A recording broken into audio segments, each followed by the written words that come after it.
Somnar du sällan före klockan 3 på natten, trots att du går upp till jobbet tidigt varje morgon och inte får mer än 3-4 timmars sömn per natt, är du dödstrött hela dagen men piggnar till framåt midnatt och är som piggast och vaknas just då du verkligen skulle behöva sova för att orka upp nästa morgon.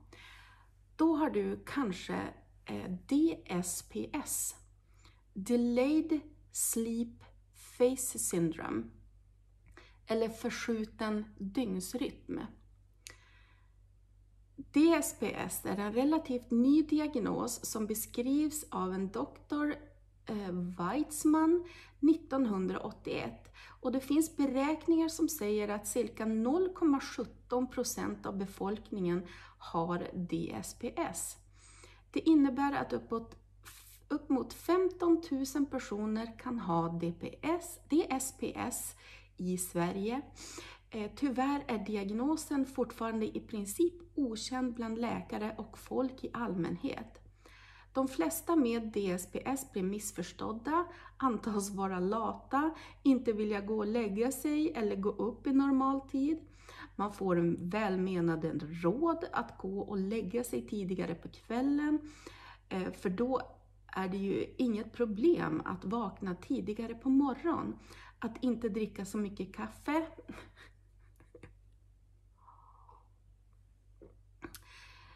Inte sitta framför datorn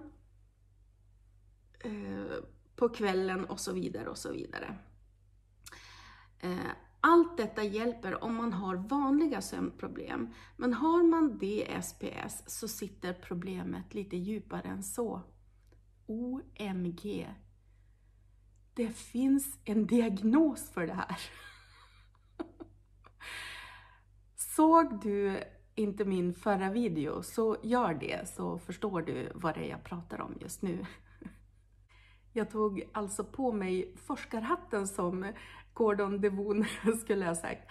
Har du inte kollat in Gordon Devon här på YouTube, gör det. Han är en väldigt gullig kille. Okej, men i alla fall så har jag läst lite grann om det här nu. Och det stämmer väldigt, väldigt bra. Men det stämmer inte till 100%. Så jag fortsatte att läsa i den här artikeln. Och då jag kom lite längre ner så läser jag så här. Det finns också ett syndrom med det osmidiga namnet Non-24 Hour Day and Night Syndrome. Det betyder att man har ett dygn som är längre än 24 timmar. Man har till exempel 24,5 timmars dygn. På så sätt så förskjuter man alltså sin sömn med en halvtimme varje dag. Efter några veckor så har man vänt dygnet. Och efter ytterligare några veckor så sover man normala tider några dagar. Och sen allt senare på dygnet. Och så fortsätter det. Oh my god. Och här trodde jag att jag satt och var ensam om det här i hela världen. Det finns alltså ett svar på det här. Det finns inte mycket man kan göra åt det. Men det känns ändå bra och veta att, herregud, det här finns upptaget i forskningen. Ja, och det är liksom en genetisk åkomma som man får lära sig att leva med helt enkelt. Och det är ju inte lätt om man har ett jobb och skola och tider att passa i allmänhet sådär. Då blir det svårt, och det är svårt för mig också som är hemma, men det försvåras ju av att jag lever med smärtor och värk och så vidare och massa konstiga grejer i kroppen sådär. Det här var alltså, jag känner mig ganska glad ändå att jag hittade det här. Och det var bara på ren slump. Jag tänker, jag ska gräva lite i Google. Det kan ju finnas någonting. Och det gjorde det. Holy moly. Jag kan göra så att jag länkar den här artikeln här nere i beskrivningen. Så om du är intresserad så kan du läsa lite mer om dig själv. Kolla här vilka fina. Jag köpte de här häromdagen. Det är såna här eterneller. Jag skulle behöva en vas att ha dem här i. För att jag har liksom ingen bra här hemma. Så jag skulle behöva ge mig ut och köpa en vas. Och så har jag en kompis som fyller 50. Jag behöver också en present. Så ja, jag tror att vi ska ge oss iväg ut lite senare idag.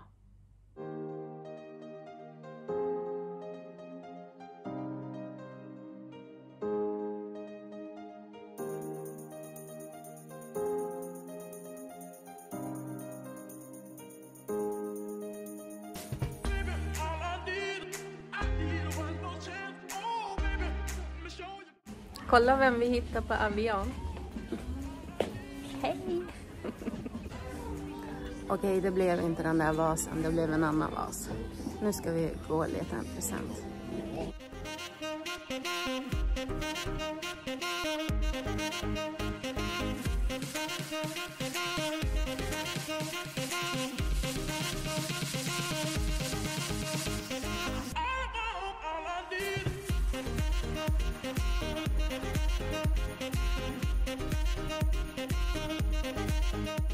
En jättepennvässare för Morotsessare. Det var ju jättekul.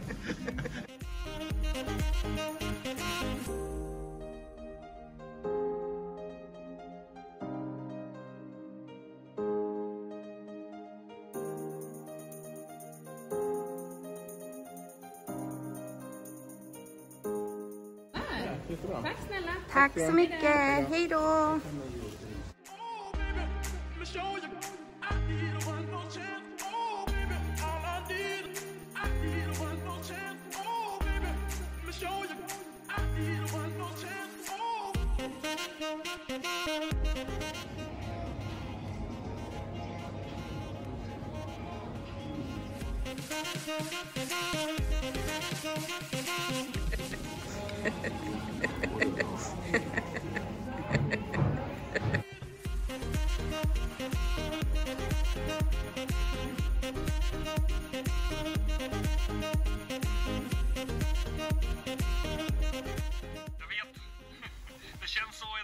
Alltså har ni spelat det här? Det här är så himla kul. Det här tipsade min kompis Anna mig om.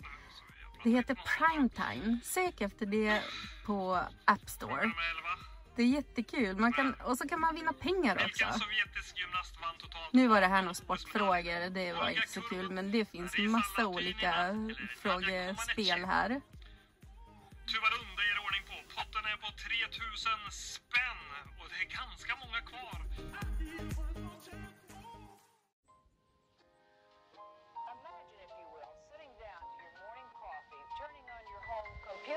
To read the day's newspaper. Well, it's not as far-fetched as it may seem.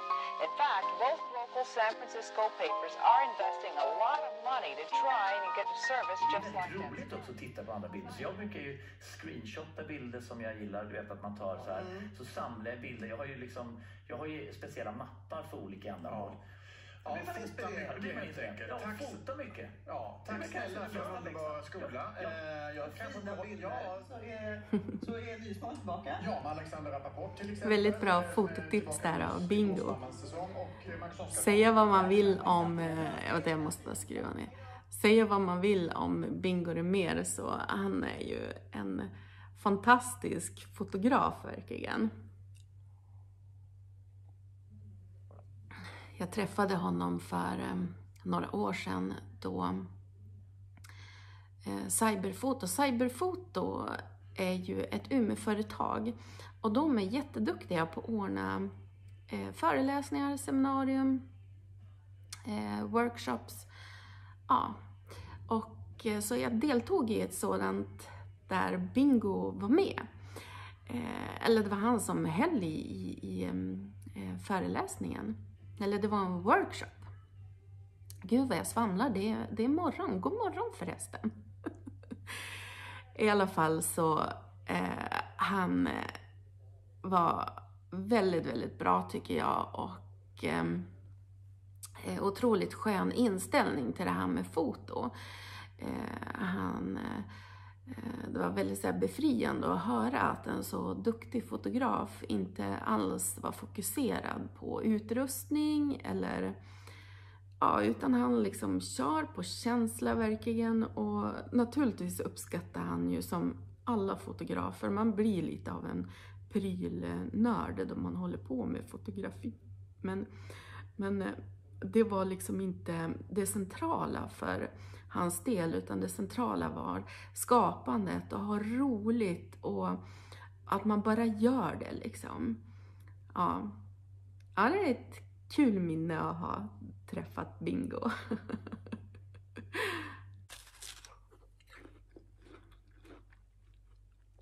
Har du käkat ett japanskt päron förut? Min son säger att de här är så himla goda så jag köpte det igår och tänkte att jag måste testa.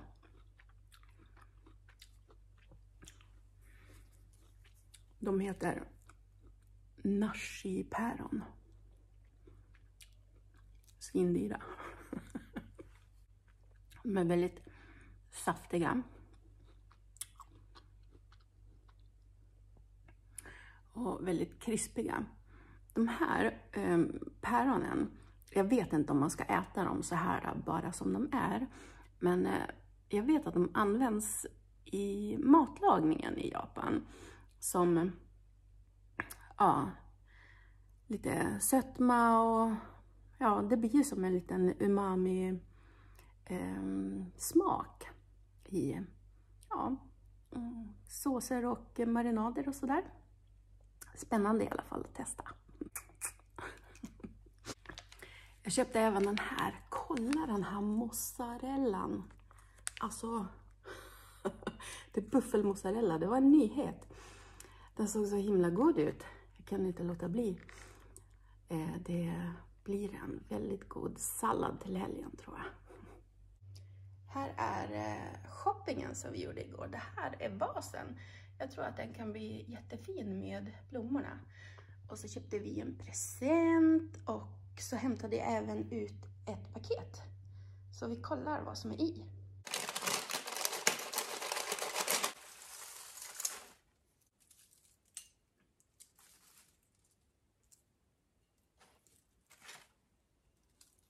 Så där.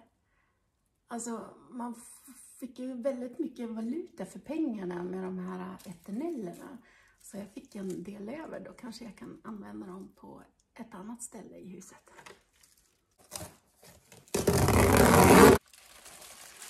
Jag har ju hittat världens bästa shampoo. Jag har ju visat det här tidigare. Mitt shampoo och balsam tog slut. Så jag kollade lite på nätet vad som fanns. Jag tänkte att såna här frisörmärken, det är det här. Såna här frisörmärken borde finnas i större förpackningar. Och det gjorde det, jag hittade det. Men det blir ju väldigt, väldigt dyrt att köpa dem så här. Jag får se. Det här tror jag skulle gå på 1600 kronor. Shampoo och balsam är det. Ja, en till här. På Bangerhead hittade jag det för 799. Det här shampoo och balsam, alltså fattar du? Det här är så mycket. Alltså de är så himla stora. Så därmed korrekt ser man lite bättre. De kommer ju räcka hur länge som helst. Alltså, löp och köp säger jag bara om du gillar det här märket. Det här är så himla återfuktande och ja, verkligen superbra. Jag varvar ju lite grann med nej men gud, nu tappar jag namnet. Olaplex. Olaplex heter det. Men Olaplex är inte återfuktande på det sättet. Så det här är otroligt bra. Jag använder nog det här mer än Olaplex nu. Så ja, tips. Verkligen. Här tänkte jag att de här blommorna skulle få stå. Det stod en skål där tidigare, men jag tyckte inte att den passade riktigt där, så den har fått flytta. Jag har 2 löptikar här. Det är så bråttom hela tiden. Ja, jag tror det blir bra det där med blommorna. Och presenten kan jag ju inte visa, inte än i alla fall. Kanske i nästa video. Det var så kul också igår att min brorsa hängde med och shoppade. Han ska ju med på den här festen. Ja, men nu ska jag ut och leta mina löptikar. Så hörs vi senare.